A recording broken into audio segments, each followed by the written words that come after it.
কালকে হয়েছে, ওনারা বলছেন যে মানে মহিলাদের জন্য অনেক কিছু করেছেন, কি বলবেন আপনি? সীতারামনজির মতো কাউকে একজন আমাদের অর্থনীতিবিদ যিনি বাজেট পেশ করছেন, এটাই করেছেন মহিলাদের জন্য। মহিলাদের জন্য অনেক কিছু করেছেন বলে আপনাদের কি মনে হয়? বিজেপি সরকার থেকে আমাদের কোনো এক্সপেকটেশন নেই, প্রথম কথা।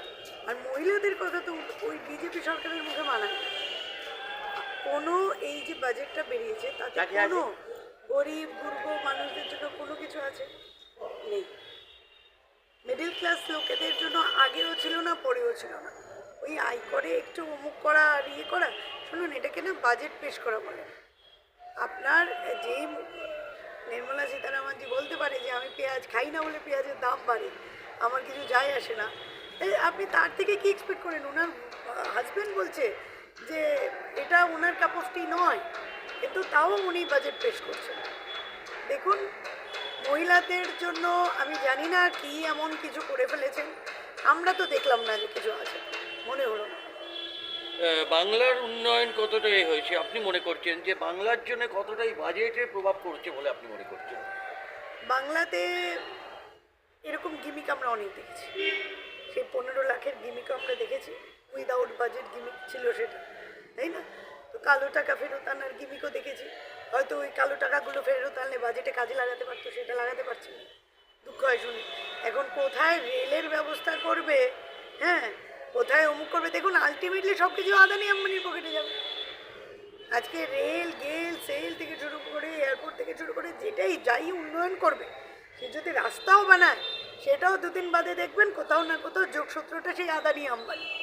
তো তাতে আমার মনে হয় না যে আমাদের মতো মানুষদের কোনো রকম কোনো সুরাহা হয়েছে, কোনো রকম কোনো লাভ হয়েছে।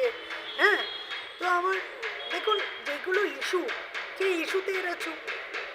যেগুলো এখন ভারতবর্ষে জ্বলন্ত ইস্যু, সেগুলোতে কোথায় চুপ। ত্রিপুরাতে দেখুন কি করেছে। ত্রিপুরাতে একটা কিছু এতদিন ধরে ডাবল ইঞ্জিন সরকার, কোনো কোম্পানি নেই, কোনো চাকরি নেই, কিছু নেই, কি আছে, রাবার বাগান কেটেছে, পাহাড় দিয়ে রাস্তা বানিয়েছে।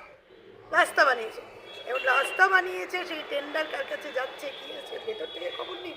ওই জ্ঞানেশ কুমারের মতো কেস বেরিয়ে যাবে। আচ্ছা, যে এই কংগ্রেসের নেতারা পরপর ছেড়ে অন্য পার্টিতে জয়েন করে নিচ্ছে, এটা নিয়ে কি বলবেন? আর অন্য পার্টির নেতারা যে পরপর ছেড়ে কংগ্রেসে জয়েন করছে, সেটা বলছেন না কেন? এই দ্বিচারিতাটা কেন? যে আজকে কংগ্রেসে আপনারা দেখছেন যে কীভাবে অন্য পার্টির লিডাররা জয়েন করছে। বাংলাতেই দেখুন না, বাংলায় তো বলছেন, শোনা এই তো একটু আগেও এসছে। তো প্রত্যেকটা তৃণমূলে ভাঙন ধরছে, আমরা জানি। যে রিজনাল পার্টিগুলো আছে সবাই জানে। দেখুন, যখন যখন কংগ্রেস দুর্বল হয়েছে, দেশ দুর্বল হয়েছে। আজকে একমাত্র ভরসা, যদি কেউ ভরসা করার মতো ভরসাযোগ্য কোনো লোক থাকে, সেটা রাহুল গান্ধী। কারণ যে মুদ্দা, যে ইস্যু, আজকে বেরোজগারি বলুন, মেহেঙ্গাই বলুন, বা এই যে মহিলাদের উপর অত্যাচার বলুন, যেটাই হোক, সেই সব কটার উপরে কিন্তু কথা। ওই ছবিটা দেখেছেন ভাইরাল হচ্ছে, মোদির উপরে আঙুল তুলে কথা বলে, একমাত্র দম ওই রাহুল গান্ধীর আছে, মোদিজির নেই। মোদিজির পালিয়ে বেড়ানোর দম আছে। পুলবামা হলে উনি চা খেতে পালিয়ে যান। হ্যাঁ, ওই আপনি গোদ্রাকাণ্ড থেকে আরম্ভ করে সব দেখেছি, এখন তো আবার নাচছেন টাচ্ছেন কোথায় দেখছি। হ্যাঁ, তো একটা ফাইল রিলিজ হয়েছে, নিশ্চয়ই শুনেছি, সেখানে আবার মোদিজির নাচের কথা বলা হয়েছে। এতদিন জানতাম ড্রাম পিটাচ্ছেন, আপকি বার ট্রাম্প সরকারের অ্যাড দিচ্ছেন, বলছেন, আর এখন তো নাচ গানও গাইছেন। নতুন নতুন তথ্য বেরোচ্ছে, যত দিন যাবে আরও অনেক কিছু জানতে পারবো আমি। দিদি, বাজেটটা ছুটির দিনকে ঘোষণা হয়, ছুটির দিনকে করালো, কি বলবেন? কোনো কি গণতন্ত্রে কোথাও একটা করা হয়েছে আপনার? আপনি কি মনে করছেন যে ছুটির দিনে কেন এই বাজেটটা পেশ করা হলো? ছি, আপনি প্রশ্নটা করছেন, আপনার মানে 2 মিনিট পরে আপনার গণতন্ত্র নিয়ে প্রশ্ন উঠে যাবে। ছুটির দিনেই সব হয়, আপনি জানেন না? মোদিজির যে ওই কি কম্পিউটার প্রিন্টেড একটা মার্কশিট বেরিয়েছিল, মনে পড়ে?